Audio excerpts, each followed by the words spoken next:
Red flags general. Huffs and puffs while making their character. There's never been a player who does this and turns out to be good. Sure, some systems take longer to build a character, but even if it takes 2 whole hours to build a character, if you've lost all interest in your own character before you finish them, then you don't have the attention span for tabletop. That's pretty much true. Yeah. If you can't sit through character creation, you're pretty much done for.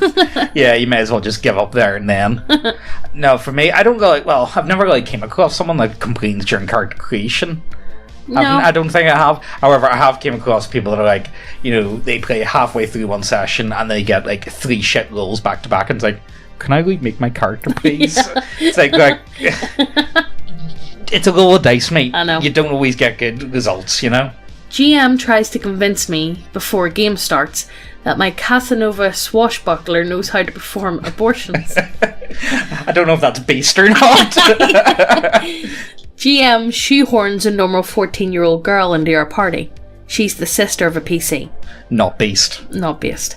GM has us randomly pass out in a cave. No save. And wake up enveloped in green restraining goop. I know where this is going. I know where, like, everyone knows where this is going. Let's not pretend ourselves. Also, there's a black great worm in the cave with us. Dragon is straddling 14-year-old. Dragon has giant erection. GM is surprised when we revolt, and has his Mary Stu OC Do Not Steal show up to kill the dragon for us. I thought you guys wanted a mature game. Why do they always do that? Not if it involves 14-year-olds. Yeah, I want to know. I want to know where he was going with these abortions, though. Like, what was the plan? What was the? Well, honestly, you know, the thing is, if you're kind of Casanova type, the whole point is to get the fuck out of there. I'm gonna guess before anyone he realizes. Wanted the 14-year-old to get impregnated by the dragon. And yeah, then give an abortion. Or something. I don't fucking know. I don't know why I'm in there. Why am I even questioning this stuff next post, Megan? Why do we even try to apply like logical reason? No, that's not logical. Players that disregard restricted races and classes, even when told certain things are not to be used in game. Bonus points if they're new and still disregard DM. But Dragonborn! I want my teeth in the What about my half vampire? Oh, peace! Peace, Daddy, peace! Oh god. Players that fuck around with their phones during the game. Dead silence for 5 minutes before Idiot realises we are all staring at her. Players that roll dice before stating what they intend to do. Ugh. Yeah. Well, it's not too bad online. On Roll20 at least. Rolls dice. I'm attacking the goblin. Oh. If it's dead, then I attack the other one. Players trying to backseat DM. Bonus points again if they're new and have no idea what they're talking about. Why can't we just... That sucks. You should... I'm jealous of the DM bros that have good players. I keep hoping I'll find a few. I know they're out there. Aww, per DM. Per DM. You need to remember, players are expandable. DMs are not. Yeah. That's not fair. You can't do that. That too, but what gets me more than anything is when I'm building a world for them to play in. I make a rule addition or change, and a new player tells me how I should not do that because it'll restrict or inconvenience his PC a little. Deal with it. Yeah, pretty much deal with it. The same PC, he tried making a demigod at level 1.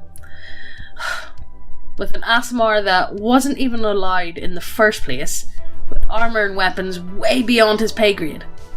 That owned a big house in the city. Of course. Oh. Why do they do this? Why are people like this? I don't know. I've came across that a handful of times. Neckbeard GMs who rage over TG bullshit. Invited by a friend I GM for to play with him at his house. He's not the GM. He's been playing this game for some time, but they've recently moved the session from a pub to a friend's house, and he decided to invite me to play too as a result. They're playing 5th edition. Red flag. Like, it's not that bad, 5th edition. It's really not as bad as what TG make it out to be. I roll up a character and turn up. Group are dealing with a small tribe of orcs along the Tribor Trail, but apparently they're not playing any module of any kind. I rolled up a half-orc dreams druid with the clan crafter background. My friend is playing a dwarven wizard, so we decided that I'd be introduced by my friend using the sending spell to call me to meet in Tribor. The rest of the team is a halfling cleric, a gnome cleric, and an Aasimar barbarian. My character is introduced and we track the orc tribe. We find a militia of wounded soldiers that tried to attack the orcs but were overpowered. The soldiers tell us about how fanatical all the orcs are for their leader, and how the leader has them all riled up and ready to start a warband. I think the GM is subtly telling us that if we take out the boss, the rest of the orcs will lack a leader and become a non-threat. I suggest that we sneak into their camp and capture one of the orcs for more information. We all question the orc we captured, and the orc seems pretty devout, but still gives us all the information I think I need. Orc tells us that there are countless loyal soldiers that are close to the leader. Orc tells us that they sleep in the same hut as the leader to protect him. I think this means that all of the people we need to kill are in the one hut. We tie the orc to a tree and we sneak into the camp using Pass Without a Trace. Before we attack, I ask one of the clerics to cast Silence, and then we attack. The fight is pretty tough, but none of us go down, and we end up killing the lot and leaving without raising any alarms. We go back to the quest giver and tell them that the group of orcs won't be a problem for them anymore. Quest giver says he's not going to reward us because we didn't clear out the camp. We all take turns trying to reason with them, but they won't budge. Barb suggests we go back and finish it. I tell them that if the town wants the orcs gone, they should do it themselves, and that the rest of the strength of the orc camp has been greatly reduced anyway. Barb doesn't agree or disagree, and doesn't seem to care too much either way, but I would still rather have the reward. Quest giver guy says they can't attack because they're low on trips, and that we're leaving them in danger by not clearing out the orcs. I say that I don't particularly want to kill all the orcs. Tell the quest giver that orcs are predictable and will likely clear off. Seeing as we have all been talking to this NPC for a while and haven't been asked to roll, I finally ask if I can roll Persuasion. GM tells me to roll a Deception instead, and tells me it will be really high. I fail the roll and the GM finally breaks character and tells me that the orcs will likely attack in the town in retaliation. I tell him that we'll just defend the town if that happens. We end up going to a tavern and halflings get into a fight with a noble and we all laugh. Never get invited again by my friend. Ask him why a month later. Friend tells me the GM messaged them on some app I wasn't invited to and told my friend not to invite me. Friend recites some of the bullshit he was talking about. It's all bullshit about trying to change orcs and that I'm the wrong type of D&D player.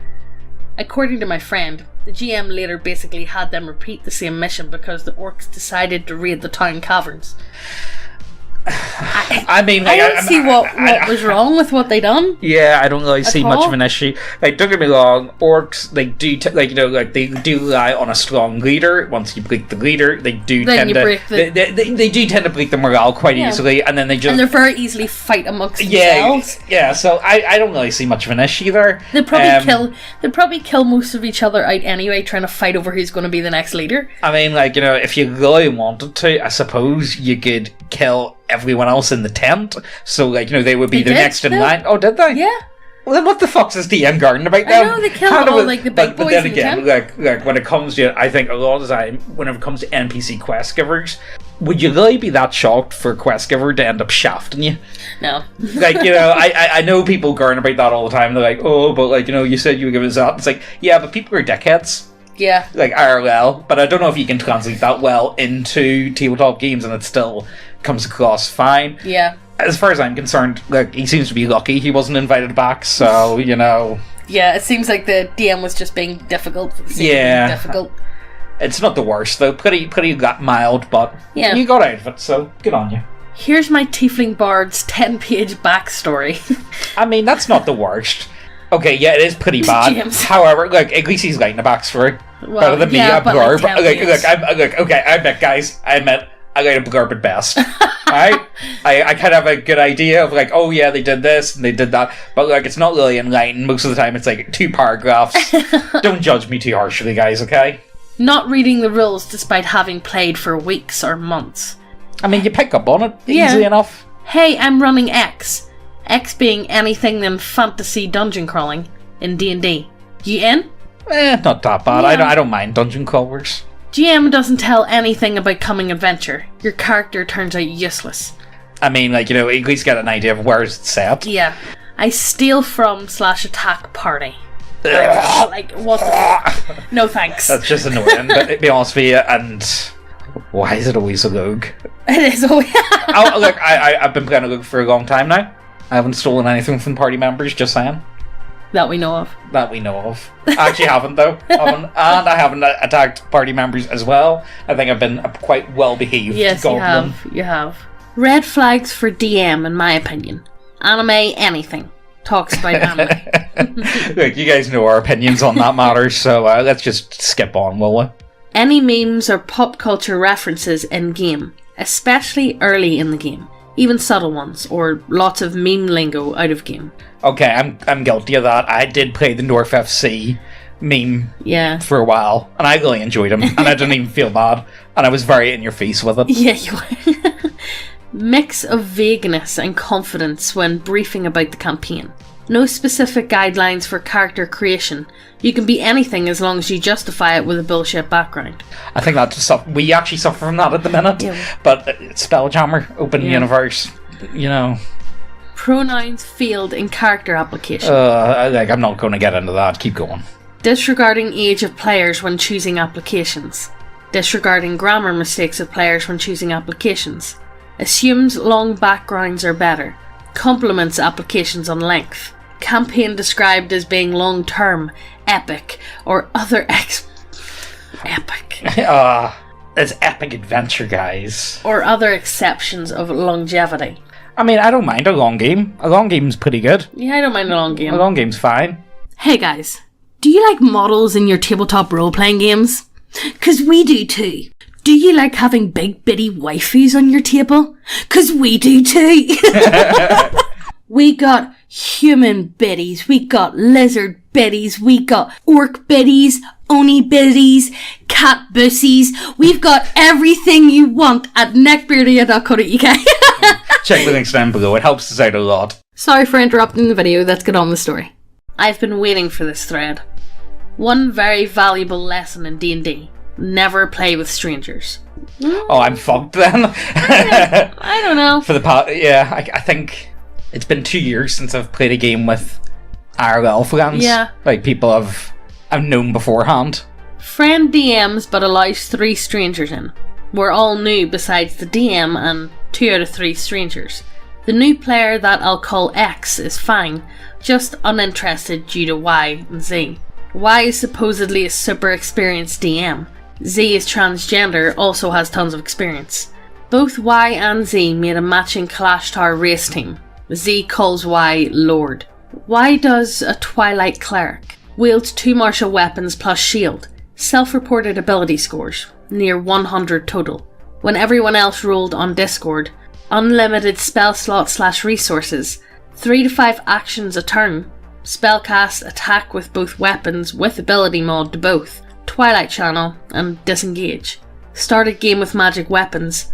Rolls twice or lies about his rolls indirectly. Tried to do homebrew shit, but DM rejected him, so he just added custom proficiencies, resistances, advantages, feats, etc.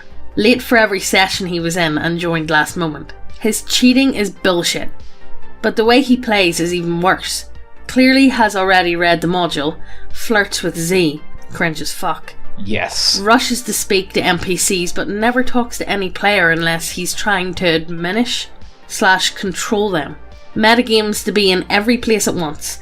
Constantly wants to put the party in line, despite everyone ignoring him. So just has a presence by either spam talking himself at NPCs, splitting up the party so he could have NPC time alone with just him and Z, or doing teleports behind you and points a sword at you / kicks you. How dare you do that? I will slay you if you do something stupid / disobey my orders, etc. To everyone's confusion, he just say, yeah, okay, and move on. In addition to that, late to both fucking sessions he attended before being kicked out. Nearly single-handedly killed the group because he wiped out all interest for the new players. Somehow made the game a competition between 2 groups and made conversation awkward as fuck. So it was 5 people speaking to each other and Y 2 NPCs. I mean, the guy seems pretty cringe, not gonna lie. He does seem pretty fun. Y is kicked out. I try to pick up the pieces by talking to each player, bringing them into the game, initiating conversations, asking for people's input, etc. Trying to make it a cooperative story experience, and trying to make sure everyone has fun together. The session after Y is gone is way better. It took a while to get people to open up, but there was actually a lot of PC interaction and laughter. Z is still in the game. Cheats like Y, but not as obviously. Turned on Homebrew and tried to grab a bunch of OP races/subclasses, but was rejected and threw a fit. Doesn't do any extra action shit or hog attention, but give themselves magic items, free feat, custom proficiencies in weapons, language, tools, advantage on random checks, etc. Also, always fucking late for every single session. That would be the worst thing. It's like, oh, sweet, he's not coming this day. No, and then they show up. God. Oh, no, he's here. Oh, got my hopes up, boys. They were actually an okay player at first, besides their moaning or flirting attempts at making shit awkwardly sexual. Cringe. But soon they got caught for trying to use the mobile feat when they shouldn't have it. They get angry and try to hassle the DM for flavour shit for 15 minutes, until he snaps and gets angry, so they go silent. DM looks at their sheet later and sees all the extra added shit, including gold, magic items, custom proficiencies, turning off encumbrance, etc. Just Who does that? Random. Who does that? I mean, it's pretty bold, not gonna lie, but So, no, but you see, it's on my character sheet, so it must you see, be true. Okay. I have no idea. DM goes to their sheet and turns on encumbrance plus attunes band of loyalty. Before the session, which they're late for again, they turn off encumbrance and unattunes the band. From this point on, they're not paying attention at all. Take 2 minutes to take a turn that consists of just firing off Eldritch Blast or using Spare Oh my the god, Die. I fucking knew that they were a warlock. I fucking knew that they were a warlock. I just had that feeling. Always an awkward silence when waiting for them to decide their move. Of the DM asking, then the silence and immersion being completely broken. They also have the biological female in our group muted, probably, because they purposely ignore everything they say. Oh my God. Is that based or is it not based? I don't know. It's actually kind of funny, to be honest with you. I don't think I could play with people like that. Just the idea of, you may be in the party, but we're just going to ignore everything you do. Say. So go fuck yourself. How does that sound? No. How's this guy not kicked out with the other fella? Let's be serious. I'm convinced they joined just because they had a grudge against my DM, or they're socially retarded.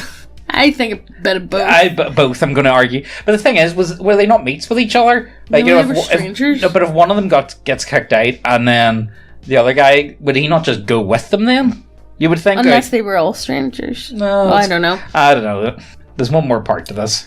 Oh yeah, and they both came into the game with anime pictures as their character portraits. Oh, why is it so true? Why am I proven correct at every turn? People always go to it's hard being right all the time, guys. Oh, fuck me. That's I quality. think Y was a lot worse because he played like he was the main character and everyone else was an NPC in a game he already played through.